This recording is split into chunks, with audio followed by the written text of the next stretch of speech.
Hello everyone, আসসালামু আলাইকুম। বরাবর মতো আপনাদের মাঝে নতুন আরেকটি ডিজাইনের ভিডিও নিয়ে চলে আসলাম। আপনারা স্ক্রিনে যে ডিজাইনটি দেখতে পাচ্ছেন, এটি আসছে আগামী ঈদ উল আজহার একটি শুভেচ্ছা পোস্টার ডিজাইন। এই ডিজাইনটি আপনি খুব সহজেই ডাউনলোড করে আপনার নিজের নাম, নিজের ছবি, নিজের স্থানীয় নেতার ছবি এবং নিজের পদবি ব্যবহার করে নিজের কাজে ব্যবহার করতে পারবেন। এর জন্য অবশ্যই আমাদের ফুল ভিডিওটি কন্টিনিউ করতে হবে, কারণ আমাদের ডেসক্রিপশনে দেওয়া লিংকের মাঝে 4টি সংখ্যার পাসওয়ার্ড সেট করা আছে। অবশ্যই ভিডিওটি সম্পূর্ণ দেখে পাসওয়ার্ড সংগ্রহ করে এরপর ডাউনলোড অপশনে ক্লিক করবেন।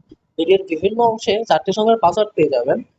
পিএলপি ফাইলটি ডাউনলোড করার জন্য যদি আমাদের ডেসক্রিপশনে ক্লিক করেন, তাহলে আমাদের ডেসক্রিপশন ওপেন হয়ে যাবে। এরপর নিচের দিকে একটি ডাউনলোড লিংক দেখতে পাবেন।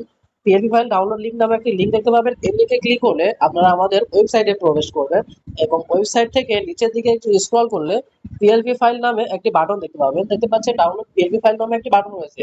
আপনারা যদি প্রথমবার এই বাটনে ক্লিক করেন, তাহলে হয়তো আপনাদের সামনে একটি অ্যাড আসতে পারে। এটি কেটে দিয়ে যদি আবারও এসে ক্লিক করেন, তাহলে আপনাদের সামনে 4 সংখ্যার একটি পাসওয়ার্ড দিতে বলবে। আপনারা আমাদের ভিডিওটি সম্পূর্ণ দেখে 4টি সংখ্যার পাসওয়ার্ড সংগ্রহ করে এরপর এখান থেকে 4টি সংখ্যার পাসওয়ার্ড দিয়ে যদি সাবমিট করেন, তাহলে কিন্তু আপনারা খুব সহজে আমাদের পিএলপি ফাইলটি দেখতে পাবেন বা ডাউনলোড করতে পারবেন। এরপর ডাউনলোড শেষে আপনারা পিক্সেল অ্যাপ অ্যাপসটি ওপেন করে নেবেন। আপনাদের যদি পিক্সেল অ্যাপ অ্যাপসটি ডাউনলোড করা না থাকে, তাহলে আমাদের ভিডিও ডেসক্রিপশন থেকে একইভাবে পিক্সেল অ্যাপ অ্যাপসটি ডাউনলোড করে নিতে পারবেন।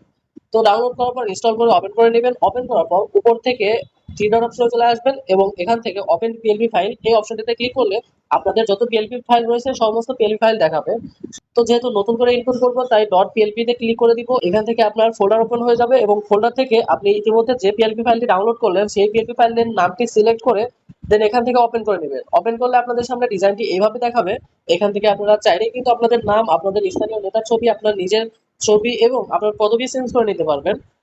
এগুলো চেঞ্জ করার জন্য প্রথমে আমার ছবির উপর ক্লিক করবেন, এরপরে মাঝের অপশনে চলে আসবেন এবং এখান থেকে রিসিলেক্ট অপশনে ক্লিক করলে আপনার গ্যালারি ওপেন হয়ে যাবে এবং আপনার গ্যালারি থেকে একটি ব্যাকগ্রাউন্ড রিমুভ করা ছবি আপনি সিলেক্ট করে নেবেন। অবশ্যই আপনার গ্যালারিতে আগে থেকে আপনারা একটি ব্যাকগ্রাউন্ড রিমুভ করা ছবি রেখে দিবেন এবং সেই ছবিটা সিলেক্ট করে নিলে কিন্তু সেই ছবিটা এখানে চলে আসবে এবং সেখান থেকে আপনি বিভিন্ন জায়গায় রোটেট করে বিভিন্ন পজিশনে ছবিটাকে সেট করতে পারবেন। এভাবে নিজের ছবিটা সেট করা হয়ে গেলে আপনার স্থানীয় এমপির ছবি বা অন্য নেতার ছবি এখান থেকে ব্যবহার করতে পারেন। আমি আমার স্থানীয় এমপির ছবি ব্যবহার করেছি। সেই ছবিটার উপর যদি ক্লিক করি, ছবিটা একইভাবে সিলেক্ট হয়ে যাবে এবং একইভাবে রিসিলেক্ট অপশনে ক্লিক করে গ্যালারি ওপেন হয়ে গেলে আপনার গ্যালারি থেকে আপনার স্থানীয় এমপির ছবি বা অন্য নেতার ছবি সিলেক্ট করার মাধ্যমে কিন্তু সেই ছবিটা এখানে চলে আসবে। তো সেই ছবিটা চলে আসলেও কিন্তু একইভাবে বিভিন্ন জায়গায় রোটেট করার মাধ্যমে ছবিটা পজিশন মতো সেট করে নেবে। এবারে যেহেতু এই ডিজাইনটি ছাত্র দলের জন্য তৈরি করা হয়েছে, সেক্ষেত্রে আপনার স্থানীয় ছাত্রদল নেতার ছবিটাও এখান থেকে ব্যবহার করতে পারবেন। এখানে দেখতে পাচ্ছেন কেন্দ্রীয় ছাত্র দলের নেতাদের ছবি ব্যবহার করা হয়েছে। আপনারা যদি এই ছবিটার উপর ক্লিক করেন, একইভাবে ছবিটা সিলেক্ট হয়ে যাবে এবং এখান থেকে রিসিলেক্ট অপশনে ক্লিক করলে কিন্তু আপনার গ্যালারিটা আবারও ওপেন হয়ে যাবে এবং আপনার গ্যালারি থেকে যদি আপনার স্থানীয় ছাত্র দলের কোনো নেতার ছবি সিলেক্ট করেন, সেই ছবিটা কিন্তু এখানে চলে আসবে এবং একইভাবে কিন্তু সেই ছবিটাও পজিশন মতো সেট করে নিতে হবে। তবে গুরুত্বপূর্ণ কথা হচ্ছে, আপনার যে ছবিগুলো ব্যবহার করবেন, আপনার স্থানীয় নেতার ছবি, আপনার ছবি এবং ছাত্র দলের নেতার ছবি, সকলের ছবিরই কিন্তু ব্যাকগ্রাউন্ড রিমুভ করে রাখতে হবে আগে থেকেই। আর ব্যাকগ্রাউন্ড রিমুভ করার জন্য আপনারা কিন্তু গুগল থেকে রিমুভ বিজি ব্যবহার করতে পারেন অথবা পিক্সেল কাট নামে একটি অ্যাপস রয়েছে, সেই অ্যাপসটিও ব্যবহার করতে পারেন। তো আপনারা আগে থেকে ব্যাকগ্রাউন্ড রিমুভ করে আপনার গ্যালারিতে তাদের ছবিগুলো রেডি করে রাখবেন।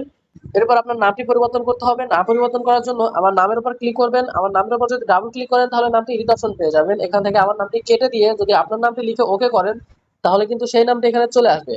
তো এভাবে কিন্তু আপনার নামটি লিখে দিবেন। একইভাবে নিচে পদবি রয়েছে, পদবিটাও লিখে দিবেন। পদবির উপর ডাবল ক্লিক করলে পদবিটা এডিট অপশন পেয়ে যাবেন। এখান থেকে সম্পূর্ণ পদবিটা কেটে দিয়ে আপনার পদবি লিখে যদি ওকে করেন, তাহলে কিন্তু সেই পদবিটাও এখানে চলে আসবে। এভাবে কিন্তু আপনার সমস্ত ডিটেলস এখান থেকে পরিবর্তন করে নিতে পারবেন।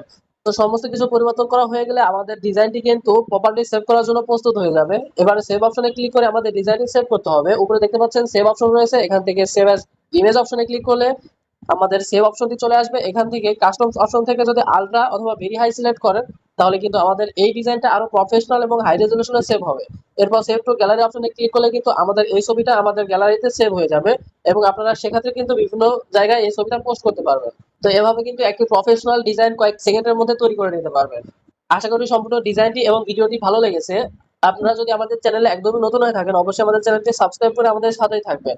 দেখা হচ্ছে পরবর্তী কোনো প্রয়োজনীয় ভিডিওতে। আল্লাহ হাফেজ।